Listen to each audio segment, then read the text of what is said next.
2016. Tonight, the coronavirus strikes, Black Widow trailer, Truth or Trash, and Sayonara, Secrets of the Sire as we enter the Rogue Wave. I am your host, Michael Dolce, as always joined by my co-host extraordinaire for the last 3 years or so, Mr. Hassan Godwin, Lord of the live stream. How you doing, sir? Are you a zombie? Did the coronavirus zap you and turn you into a zombie yet? Or that's just your normal state of talking? That's it, you can't. You're done, that's it. Live on Secrets of the Sire, Hassan. I'm gonna honestly say, I got, like I briefly touched on this before the show. I got so sick over the weekend that I honestly thought I had the coronavirus. I swore I had it. I had psychosomatic coronavirus when I had a meeting at Starbucks yesterday, and I shook the guy's hand because I can't. Don't do the that. Guy's hand. No. I mean, fist bump. You give him a fist bump. Elbow. I know, elbow. That's the big thing these days. All right. That's what the kids are doing. Everywhere we go, coronavirus this and coronavirus that. And we will talk about how it's affecting it in the opening credits. A little later, we're going to do a trailer, Truth or Trash, for Black Widow. Are we even going to see Black Widow? We got Bloodshot coming out next week. Are we even going to go see it? It's, Let's kick it off with our opening credits. No Time to Die facing a 30 million plus hit over date shift. So if you didn't realize, MGM pushed back the release date of the new James Bond film, No Time to Die. It will be no time for James Bond. Basically, No Time to Die from the coronavirus, I guess. I mean, it's kind of hilarious. They really could have timed it together. Yeah. No Time to Move. Even though it had yet to roll out, the marketing outlay was significant just 4 weeks to go before the release, including a $4.5 million Super Bowl ad that ran in February. Still, the alternative MGM faced was far more costly, and even an 8-figure loss will be easier for a film like No Time to Die to withstand, considering the broader profit margins. So essentially, now coming out in November, that is the first movie release that we know of that has been, rescheduled because of coronavirus, but so many other things. CinemaCon is going to move ahead. Classic Film Festival is also going to move ahead. So this is some California-based film festivals and gatherings. However, the coronavirus conference was canceled. I'm not even joking. That's actually an actual conference to discuss the coronavirus was canceled because of the coronavirus. Not sure exactly why they couldn't just do it virtually. Well done, boys. Well done. I'm going to run through these things. Good job, gentlemen. I have many, many, many thoughts about this. So hang on. I'm just going to run through some of these things to get people up to date. TV production has been impacted. Production member for the Fox show Next, which wrapped production last week, has tested positive for coronavirus. So now the performers said in a statement, we are looking to identify all the people who worked on the show. The crew of Disney Plus's upcoming Falcon and Winter Soldier, they've been sent home from Prague over coronavirus concerns. Now, that one I can kind of get. You're in Prague, Europe and Asia. You're not home. Epicenter for all this kind of thing. Yeah, I mean, also you're not home, so the medical situation is very different. All Sure. the customs are different. Everything is, everything's up in the air and flux. So it's probably best to be in the vicinity of your own home if a pandemic breaks out, I guess. Exactly. ECC, Emerald City Comic-Con, which was supposed to take place this weekend, was also canceled. Again, I get that one because Seattle is the hotbed here in the United States for coronavirus. So I do get that. They're in much more of a state of panic. A parallel to that, Pearl Jam has postponed the first leg of their tour, which in case I was supposed to go to that show. Oh, sorry. Let me say something. Let me end the show. Wait. If we're gonna end Secrets of the Sire, let's end it on a high note of me ranting. As opposed to you not saying anything this entire time. No. This is a careful rant here. Oh, okay. I think everyone, whether or not you agree or disagree that this is a panic that has been fueled by social media and the news more than anything else, because they give you the flu numbers, and the flu numbers are completely, much more devastating. than the coronavirus, but the panic behind the coronavirus is obviously far, far greater. Psychologically, totally get it. It's the fear of the unknown versus the fear of the known. We know the flu kills people. We know there's a vaccine that doesn't work, but people still get it. And we know that there are options like Tamiflu that you can take as soon as you get the flu. So I get that. That being said, can you get Tamiflu over the counter? No, I think you need a prescription on that. Yeah. As soon as you get diagnosed, my wife had the flu 2 weeks ago, or 3 weeks ago. Tamiflu, boom. She was a mess for 3 days, and then she was better. I'm also allowed to be upset that this is interrupting, our daily lives. My wife and I look, we're not upset to the point where I'm like mad at anyone. I'm not mad at God. I'm not mad at Trump. I'm not mad at like the Chinese government. I'm not mad at anybody. I understand what's going on. I can sympathize with what's going on. Simultaneously, I can be like bummed and pissed that I was going to go see a concert. We had the entire day planned. We got a babysitter.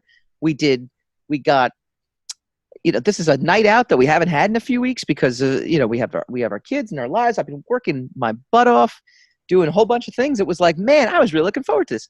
I think I'm allowed to be upset about this. Am I? Who said you weren't? The internet who stopped you from the internet is like, get off it. So what? Your life is gonna be interrupted. I get it.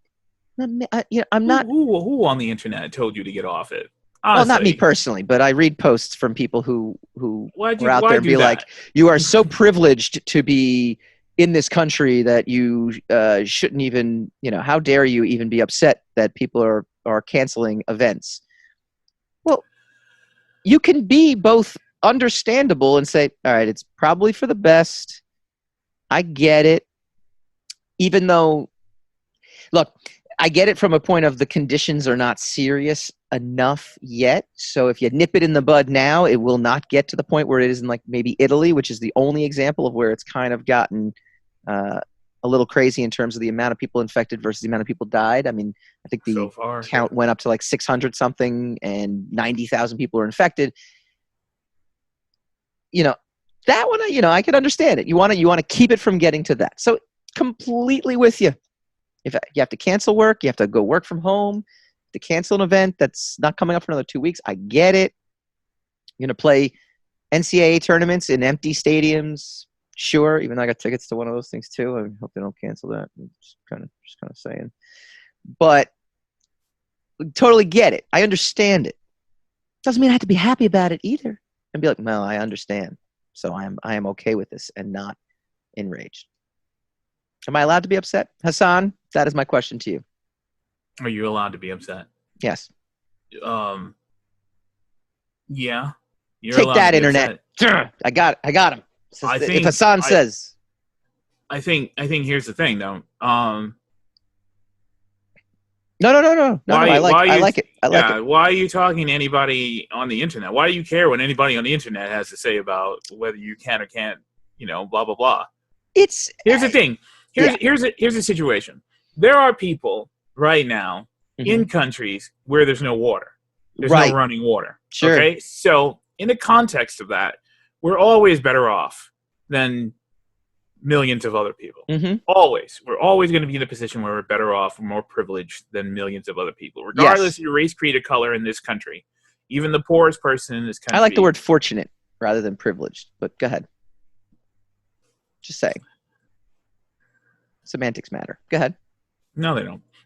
That's why they call them semantics. And I'm always up for semantics. Regardless. I like what you did. That was we are firing on all cylinders tonight. Regardless of that, there are disappointments. There are situations that happen where you wish that something had happened another way so that you could do the thing that you were looking forward to. Yes. Here's the thing. That's fine.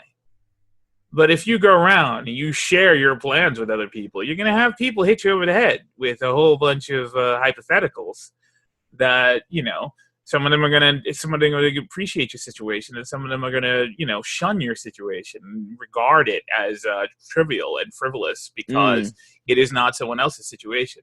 The trick to this is not to tell anybody your damn situation in the first place. It's not their damn business.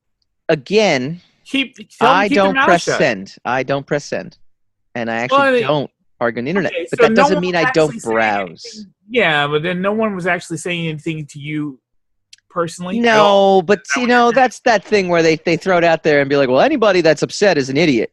It's okay, so no one was saying anything to you personally. Of course not. I don't do fights on the internet. So then you just turn around and internalize the whole thing, and then Of made it a course. big thing, and then now you're complaining about it. And now I'm externalizing it on the one platform Which is what privileged people do, and that's what the problem is.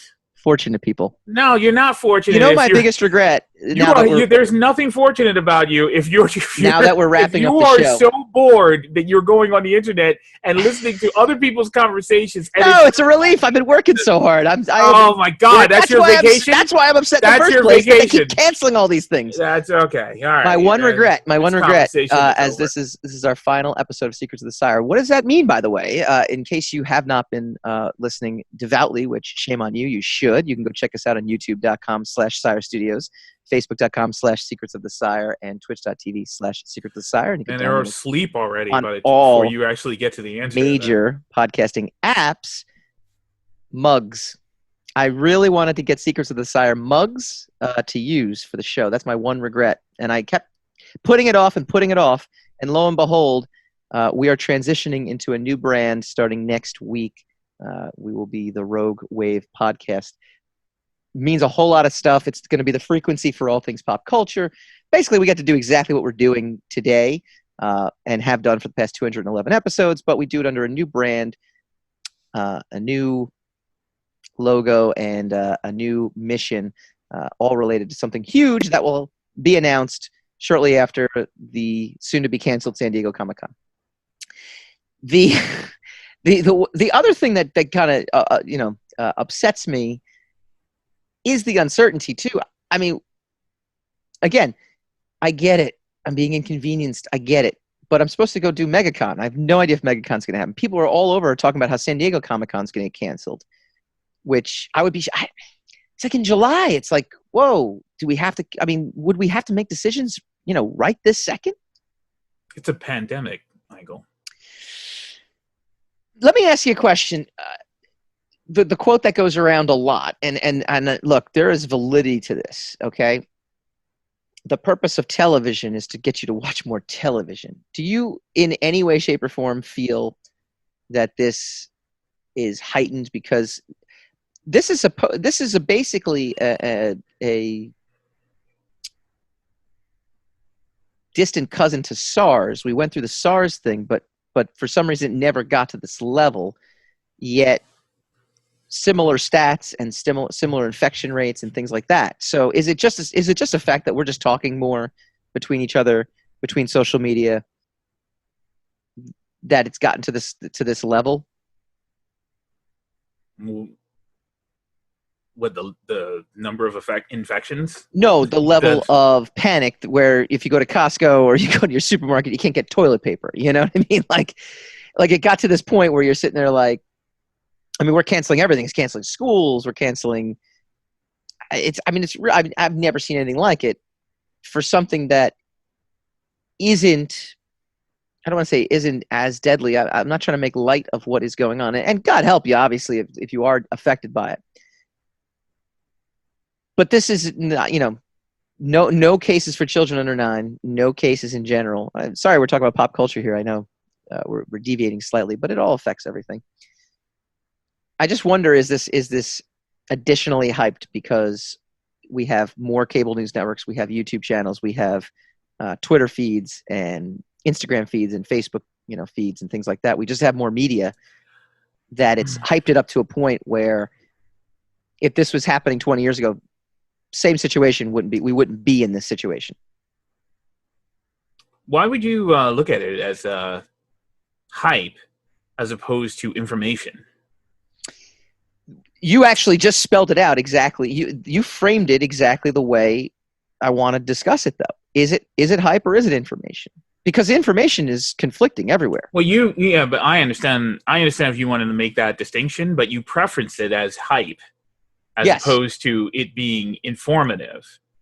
I asked a question though. I didn't declare it hype. But I said, but you front loaded the question with your desired result, which is That's not my desired result. Actually, it's hype. You always do this. You always say this. I am because I listen to how you ask me questions. Asking the question. Okay, here's the thing: is I'm going to say no. It's not hype. It's information. Okay. It's us being genuinely informed, extensively informed, for better or for ill. I'd rather have a tremendous amount of a wealth or embarrassment of riches of information as opposed to being starved in the dark, not knowing where I can go or what I can do or what is being done about. Even though said information, there's been no definitive like yes or no. There's been like, if you can avoid places of crowds, do it because it just makes sense. Don't touch your face, wash your hands. But that's still information. But it doesn't really do anything. How do you know it doesn't do anything? That's what I'm saying. That's what pundits have been saying, that at the end of the day, you're not necessarily any more likely. The main culprits of this are people with respiratory problems and the elderly, from what I've gathered. Children under 9, there's been no cases, like 0, which would be a completely different scenario altogether if there was some sort of, if children were more at risk. Well, you would say if you cared more because your kids would be affected, or if you had a respiratory problem, you would find it more concerning. Oh, if I had a respiratory problem, I would obviously heed the call, and I get it. My question though is that people, raiding the Costco's and being in a panic over this, is it legitimate, or is it because we just have more media and it keeps echoing? It's an echo chamber of the same, kind of things, and with the purpose of, we need to watch more TV. Tune in to CNN, 24-hour coverage. So your conclusion is that it's hype.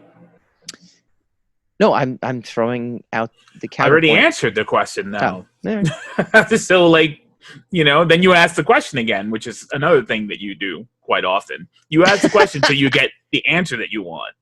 And, I'm trying to have the discussion that I want to have. You just blatantly said no, it's not hype. It's information. What is the discussion that you want to have? What exactly? How would we have this discussion? How are we not having the discussion? I guess we are. That's I guess because we always end up playing back these podcasts and go, oh yeah, I guess we did have a good discussion about that.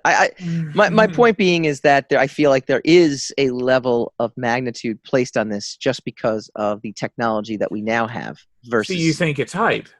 I think that it's lending itself to hype. I think that there's a legitimate, just as we had an issue with SARS, 10, 15 years ago. I'm probably wrong on my dates there because we didn't have social media. We didn't have as many information channels coming through with quote unquote experts. Do you know how those experts get put on TV too, though? I mean, it's amazing, like how a quote unquote expert gets called. You think that the news stations are doing this like intensive research into like who is an actual expert on things. Then most of the times they put a feeler out and publicists then go, hey, I have a client who wrote a book on something, and just assume that person is an expert on what they're talking about. And they end up coming on TV and sharing. So you don't think the experts are really experts? I think that the illusion of television and the illusion of media plays a role in amping this to a degree that in years past has never been reached before. Let me ask you a question though. Mm-hmm. What is the deficit, right? What do you lose by taking the hype seriously? Yeah, I lose my concert that I really, really wanted to go to. You were going to lose that anyway. I mean, it's not like you decided not to go. It's pretty much the CDC, which is the Center for Disease Control, decided that these particular gatherings would be hazardous to the Commonwealth, right? Mm-hmm. So, what does it gain you to be not to say that you are being obstinate, but to be obstinate about the information that you're being given? I guess my thing is I question the information. That's where it comes down to. When it comes what to leads you to question source, the information?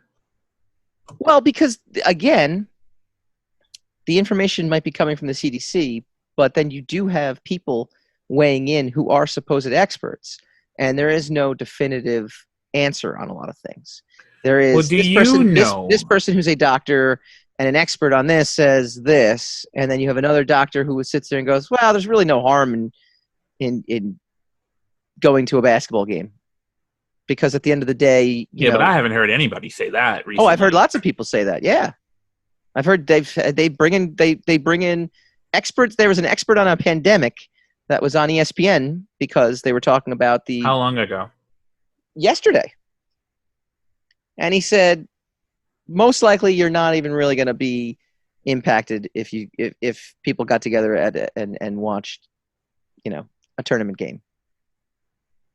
Take the necessary precaution, wash your hands, try not to interact with people, but just being in the same room isn't going to do it. And that was what the supposed expert had said.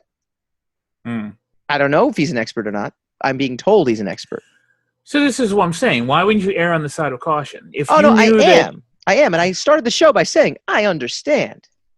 But I just also question the times that we're living in. And I question, which kind of goes back to everything we've always talked about, which is where is the source of this information coming from? And I understand questioning it. I get it. But when you disparage it as hype, then it already leads to a bias of non-belief to the point where now you're in the semi-dangerous territory of being obstinate for the sake of vanity, as opposed to erring on the side of caution. And so that's what I'm not opposed to it. I don't really, you can do whatever you want, however you think that you need to get down, you got to go and get down that way. But I haven't heard enough information to not believe them yet. Sure. So in a decision to either believe or disbelieve is a choice. I tend to think a decision to disbelieve without having the actual education yourself is a vanity project. Sure. It's just obstinance for the sake of obstinance, which is dangerous in a particularly bad health situation. That being said, we have a tendency, and I say we, not you and I, but we as human beings have a tendency to try to get as educated as possible by listening to and or reading people who have, an authority. And I read an article from a guy in Italy who's like, this thing is terrible. Don't believe the hype that it's not hype, that this is for real. That's what I'm saying. Any information you're getting. But then I'm thinking, well, who is this guy? I don't know anything about this guy. But if you consider that any information you're getting is probably not the full story. Right. Then it behooves you to get as much information as humanly possible, and then weigh all the possibilities yourself, and then make your decision by yourself.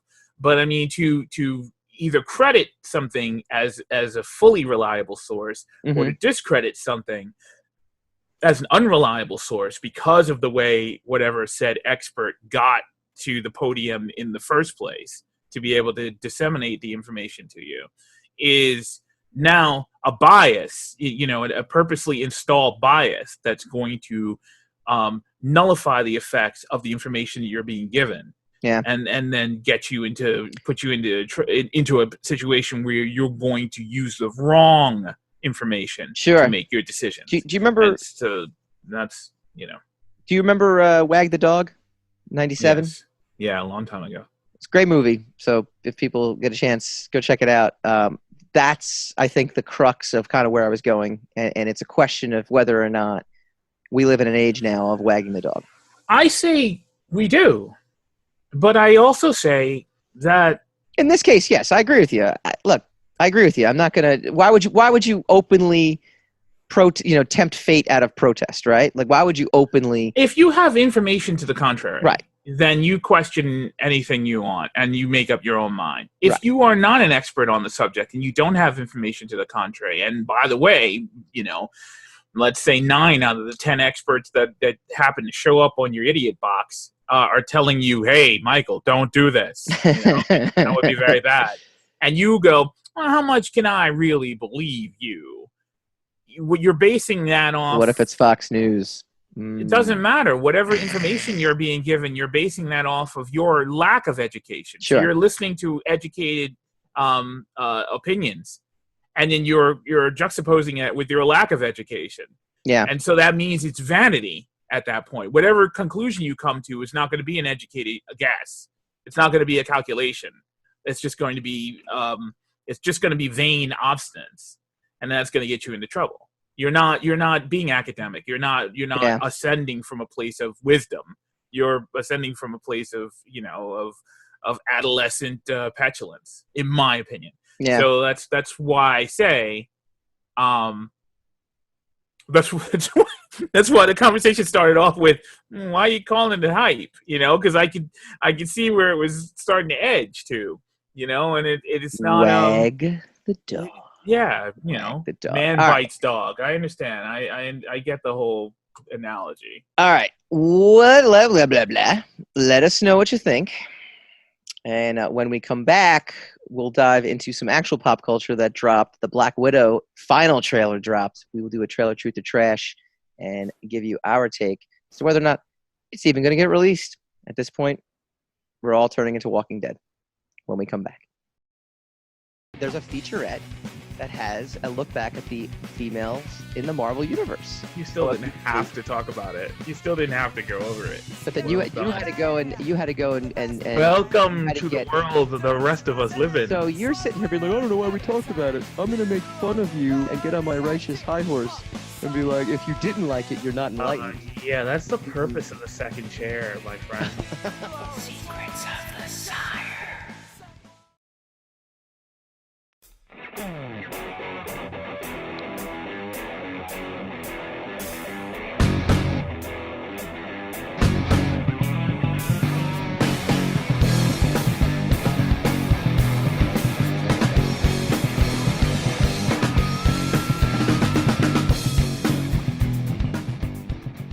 Welcome back to Secrets of the Sire, talking comics, movies, TV, and pop culture every Wednesday night, 8 p.m. Eastern, right here on the Sire Studios digital network. But so people have been asking, oh, what's happening? Are you, is one person's like, oh, sorry to see you go, and I'm like, well, we're not actually going. So just want to clarify. Well, it's not like they would know that. It's not like you've been forthcoming with information. So that I can only reveal a brand and title change at this point. I know, but setting it all up like it was going to be an apocalypse. So you're saying there's hype, is what you're saying. The purpose of this podcast is to get you to listen to more podcasts. No, you were not giving them an opportunity by telling them the entire world was going to end. We are excited. Yeah, no, we were very excited. We're going to go rogue. Whoa, however, this is the last episode called Secrets of the Sire. We'll be starting brand new next week with the Rogue Wave podcast, and it's going to lead to huge things coming this summer. Again, assuming that we are not all Walking Dead zombies at that point. I really just wondered with these this pandemic response, if we are also, forget the hype, forget the media machine that works behind it, which is the conversation we had last segment. I just wonder if the story machine that we've all now grown up with over the past 40 years and the increased content has also now kind of crept in. You have like people like Elon Musk who are like, we can't do artificial intelligence. Didn't you see Terminator? And it's to the point where our stories and our movies are actually influencing, decision making that normally art would reflect life, not the other way around. So it's just fascinating to me. Like, is this the Walking Dead pandemic that we don't even know it's coming? But I'm even thinking that that's the case. Just the fact that I'm thinking that that's the case. Well, yeah, but I mean, life also reflects art. So, which was the best indication of that was the flip phone, which is basically the Star Trek communicator. Oh yeah. Okay. So, yeah. I mean, we've moved past it, but now we're using tricorders. Now all our phones are like tricorders. Yeah. So, it's Star Trek. They had those. They had tablets. They were using all that. They didn't use any paper. All this stuff was on tablets. So I mean, it's kind of it's kind of a fair trade-off. Yeah. You know. Yeah. It'd be fascinating to see. But yeah, I mean, look, we've seen 150 kind of depictions of pandemics breaking out, and society slowly falling apart. Usually in the movie, it happens in the first 15 minutes of the movie. Right. So I mean, we're doing a little better than that, but I mean, still, I mean, look, what I always appreciate is when people front load information they're giving me with it being bad, right? I do not believe people who are constantly telling me everything is going to be all right. I don't, because everything is usually not all right. Something is going to change. So of course you do, but I'm not talking about you. I'm talking about me. Everything is going to change. Something is always going to change. It depends on who you are and what you are as to whether you think that some kind of change is a good or bad thing. But something is always going to change. So when someone's telling you that nothing is going to happen, nothing is going to alter your experience, nothing is going to shift things in any kind of dynamic that's going to upend your life, they're not telling you the truth. They're telling you, just keep punching the feed bar, right? And I'll work everything else out on the side. So when everyone's saying, look, man, it's in increments, it's in measured increments, because the people telling you to be cautious are just saying be cautious. I think that's advice that is not harmful to listen to. No, of course. If someone is telling you, listen, put all your money in canned goods and shotguns, then that's a problem. That this person is on the other side of the spectrum. I get texts from people showing me Contagion, like the movie Contagion, and it's like, see, and it's like, well, yeah, all right, I get it, but I don't think we're at Contagion point. Someone was actually quoting me The Day After Tomorrow, and see, global warming. And I'm like, you realize that Contagion is a 2-hour movie. That's the problem, right? So I mean, we don't know how long by logical standpoint that the movie Contagion was supposed to have taken place over. Yeah. How long did it take for it all to go that south? Yeah. So look, obviously, this disease can be deadly. But you have to have pre-existing condition, and you have to be a certain age. If you're over 60, you're in trouble, right? People under 60, at risk. Yes, people under 60 who don't have any pre-existing conditions, they may just experience mild symptoms. Correct. Right? So that kind of puts you at ease a little bit. They're also telling you when you interact with people, don't shake hands. They're also telling you to wash your hands. Which many people are very excited about regardless, because they want to do away with the handshake altogether. Make sure that your hygiene is up. Make sure that you're getting, you're making sure that you're cleaning your I believe it's the handshake conspiracy theorists who are actually behind this. Cleaning your workspace in your area and sanitizing everything and making sure that everything is on the up and up. They've been working toward this. And maybe you will get through it without secretly. Any kind of harm. Then that's not information that's going to be harmful to you. In secret. They've been secretly in secret. The handshake conspiracy theorists. They've been out. This is their demonstrating that prowess of yours to come up with stories, because you're really, really good at it. And I would never lie. Speaking of stories, Black Widow dropped its final trailer. Speaking of bad stories, that was not a good segue. No, that was a bad segue. I agree, but you didn't throw me a line. So we got to see.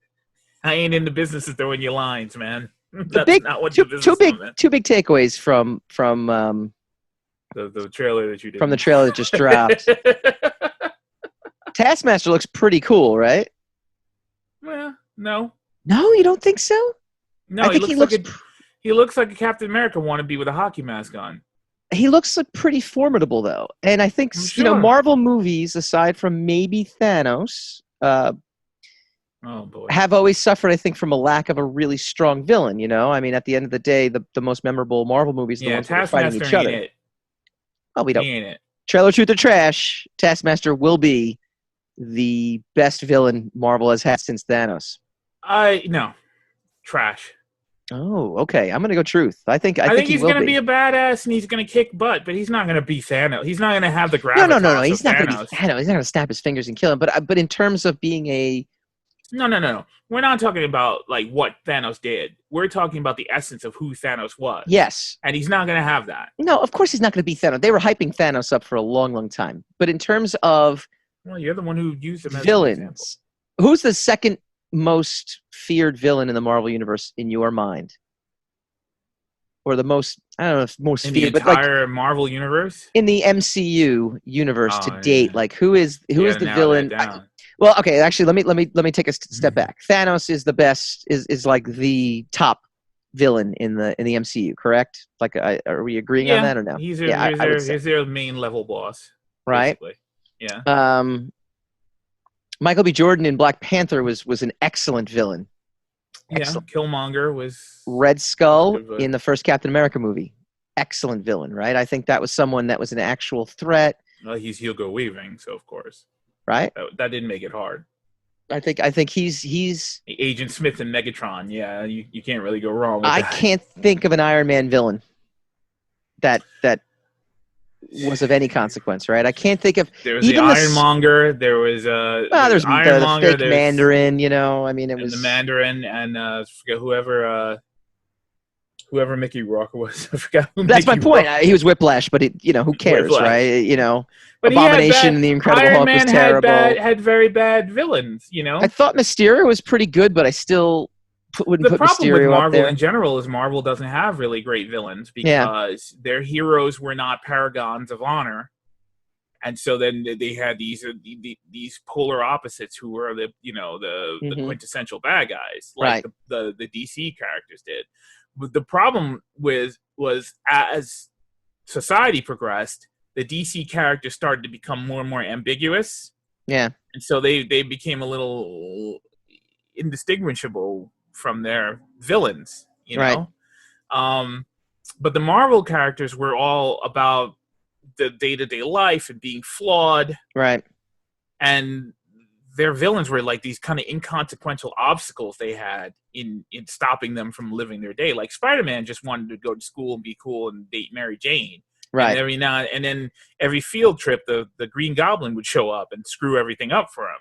Yep. You know, the Green Goblin was basically, he was taxes. You know, he was just something that happens to you on a regular basis that is really annoying. But even if you think about it, though, right? The Green Goblin is the ultimate Spider-Man villain, and he's his arch enemy. His arch enemy, and what he does when he becomes truly menacing is he impacts. Maybe Venom, you could also argue, is the same. Is right up there as well too. It impacts Peter Parker's life, not Spider-Man. Whereas the Joker impacts Batman's life, right? It's not really Bruce Wayne's life. The Joker doesn't know who the heck Batman is. Right, and Bruce Wayne maybe has Alfred, but for the most part, he's not really tied to his own personal, right. But that's the thing, he's not actually tied to a personal life, a personal existence. Right. The costume, you could argue, is Bruce Wayne, and Batman is who that person is. Yeah, Bruce Wayne is the secret identity. Right. Batman is the true self. Right. So I mean, you could argue that. Whereas Peter Parker is Peter Parker, and Spider-Man is just something he feels he has to do. But that's But again, that's why I'm trying to think. I mean, top villains in the MCU to date so far, even the Spider-Man villains, as great as Michael Keaton was as Vulture, as great as Jake Gyllenhaal was as Mysterio, I don't look at those two villains in terms of like, wow, I'm really terrified. Actually, more terrified of Vincent D'Onofrio's Kingpin in the Netflix series Daredevil than I think most any of the Marvel villains that we've seen on screen. Well, but that's why I'm liking the Taskmaster stuff. It looks as if maybe besides Thanos, I think if you want to add an organization to it, then Hydra is your second. Yeah. Biggest villain. But again, Red Skull was the top of that pyramid, so it kind of goes back to him, and he can return, which I think is going to be kind of cool if he does. I think that'll be really interesting to see if they bring him back. I always thought that was a missed opportunity for Endgame. That it was Clint and Natasha instead of Captain America and Black Widow. Because they had already, I know Clint and Natasha, the Hawkeye and Natasha had a history. A bond, yeah. Yeah, but so did so did Captain America and Natasha. Plus, you would add the extra emotional bonus of him running right into the Red Skull. You know? Yes, that's true. Many reasons why Endgame was not as good as people thought. Don't believe the hype. One other takeaway from the trailer that I saw, I did not realize who plays Scarlett Johansson's mom in this. She's famous. She's famous too, right? It's not Rachel Weisz. It is Rachel Weisz, right? Mm-hmm. She's like 5 years older than Scarlett Johansson, or 10 years older at most. Jesus, like, Hopper, and I'm just going to call him Hopper. I know he's David Arbor, but Hopper looks old AF, right? Like he does, right? Yeah, when you put a giant bushy beard on anybody. Oh, he looks like he could be in his like upper 50s, 60s. Scarlett Johansson still looks very eternally young, even though she's in her 30s. But theoretically speaking, she's in her late 20s when the movie comes out. So there's a believability that that's her dad. Rachel Weisz, you listen to your mom. I was like, what do you mean your mom? I thought that's what? Like, I actually was kind of taken aback by that. Like Sean Connery and Harrison Ford, even though they were only like 10 years apart, Sean Connery looked like he could be Harrison Ford's dad. Rachel Weisz, mom, trailer trash. Okay. I'm trashing it. All right. What other takeaways did you get from this trailer? Anything? Oh, it's going to be a really big action-packed movie. Yay. Boom, boom, explosions. Will we still there's be not dealing... much to, there's not much to get. There's going to be, breathtaking set pieces and, whatever. But, I mean, look, I will enjoy it. I don't have anything against it. I don't have any problem with it happening. I am a little sad that they kill her freaking character off and then they're going to give her a solo movie. Wow. Yeah. It's like killing off Han Solo and then giving him a solo movie. But at least well, at least Scarlett Johansson is actually still playing the character, and they didn't hire Dakota Fanning to play young Scarlett Johansson. But I'm fine with it. I'm looking forward to it. We're not going to get to go because the world's going to be shut down. So that was my last question. Truth or trash? And don't give me a maybe or we'll see maybe. Or possibly. Truth or trash that we get that this movie comes out on time and we're not still dealing with this coronavirus. When is this? What's come out in May, right? May 1st. Yeah, yes. We're not going to be done with this by then. They're talking. They're talking about it. They're talking about it like it's going to last a couple of weeks, but I don't think we're going to be done with it by then. No. Okay, so we're still going to be knee deep in that. All right, I'm going to say. Hopefully, hopefully it's not going to get any worse than it is now. And it's just going to be something that's going to be a nuisance that we're going to have to just be cautious of for the next, 6 or 7 months until they get a vaccine. But, we're never going to be in the clear until there is actually a vaccine. There's actual medication for it that they can give you so that you can, that you can not die. Yeah, I'm going to go truth that we are going to see this movie. I'm still going to go see Bloodshot next week, because we got to do our Bloodshot review. You got to do it. You got to do it. You got to do what makes you the chief. That's right. So yes, we are not going anywhere. We're just go get that disease and bring it home. Forms and shapes. So tune right back in here next week. All right. When we come back, we go spinning the racks. I'm everything my 19-year-old self fought hard to not be. Yes, you are the. It's like 19-year-old self is like. You've become what you hate. You've become the enemy. 19-year-old self, don't sell out. 39-year-old self is like. Sell out every night. Out. Like, sell it out, baby. First sign of trouble, sell out. Secrets of the Sire.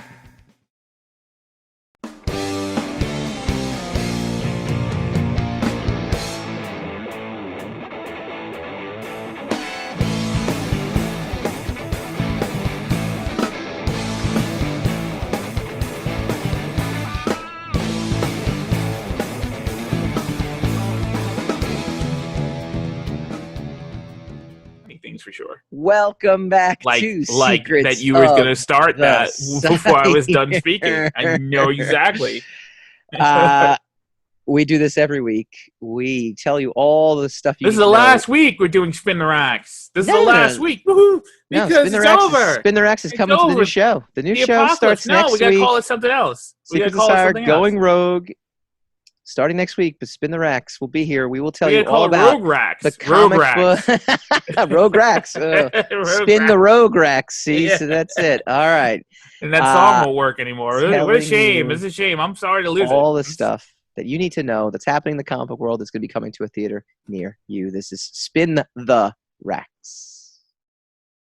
Spin the rack, spin that rack. Not one, not two, but three Jokers coming to a comic book store, courtesy of Jeff Johns. This is an EW exclusive interview, so I want to give them some credit. Who are the three Jokers? It's a question that's piqued the interest of DC readers for a few years now.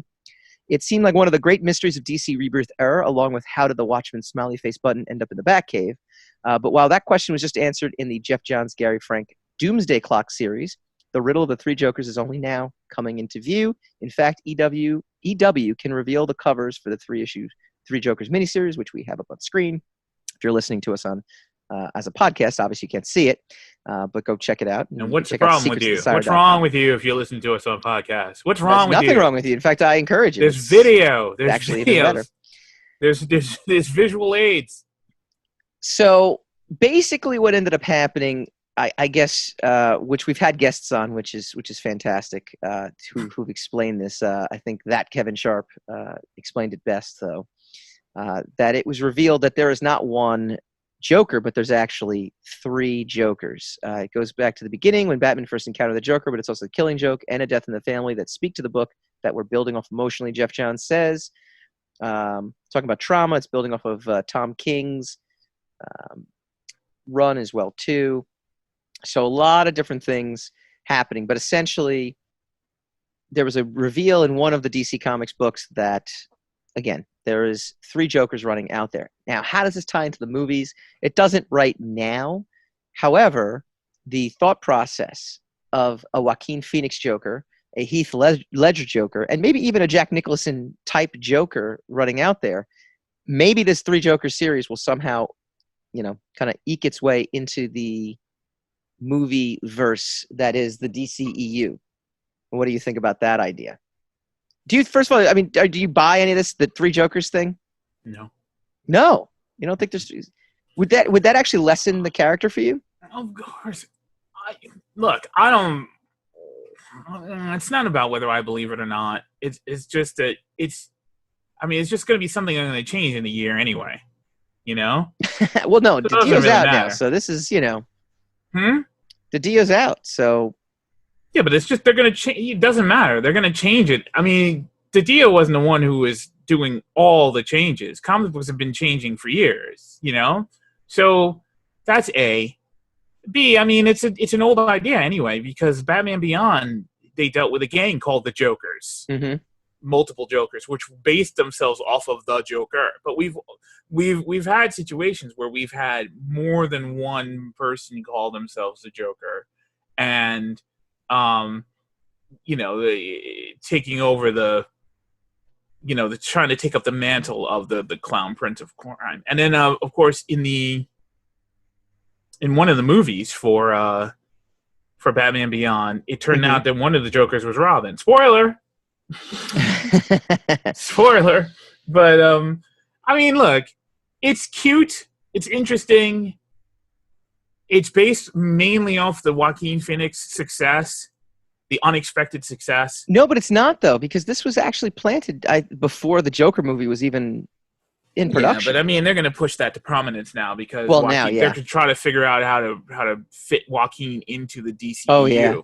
Right? Yeah. So he's not the Joker. He's just a Joker. But, I feel like Joaquin Phoenix is the type of guy, though, who would just be kind of like, nah, I'm good. Like, I don't need to come back. Yeah, they offer him a dump truck of money. He's going to take it. I know. It's like everybody else, man. He ain't nobody but everybody else. So it's look, it may be a fine idea, maybe a great story. I just don't. It doesn't excite me. Like, oh, it's more than one of them. Yeah, all right. You know, it just doesn't do anything for me. I'm curious. I will, as a peripheral DC fan. You know what? Read up You're on all the absolutely spoilers. right. It is a curiosity. It is a curiosity to see how they could tie it and hope it doesn't become a crap show. You know. Yeah.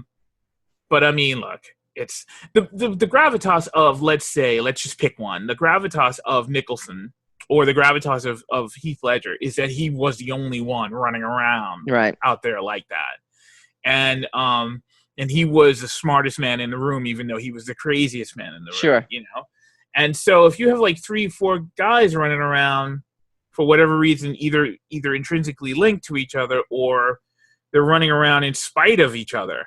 Right. Whatever the storyline is. I don't know. It's interesting, but I don't think it adds anything to the What if it's just 3 personalities? Like 3 distinct Joker personalities in the same body. Well, then that's really not that interesting. Because of course he's got mental. I mean, of course. Well, that's what I'm saying. It's not as if it's, So Johns is quoted in this article. But what would be? Hold on.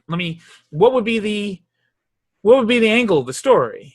He says we're not introducing a multiverse of Jokers. We're not out to change these characters forever, but we are turning over some rocks about these characters and their relationships. It's going to be a mystery story.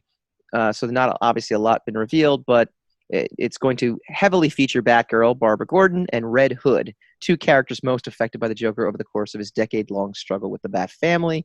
Barbara obviously being shot by Joker in the iconic 1988 graphic novel The Killing Joke, and Jason Todd being seemingly killed in A Death in the Family by Joker.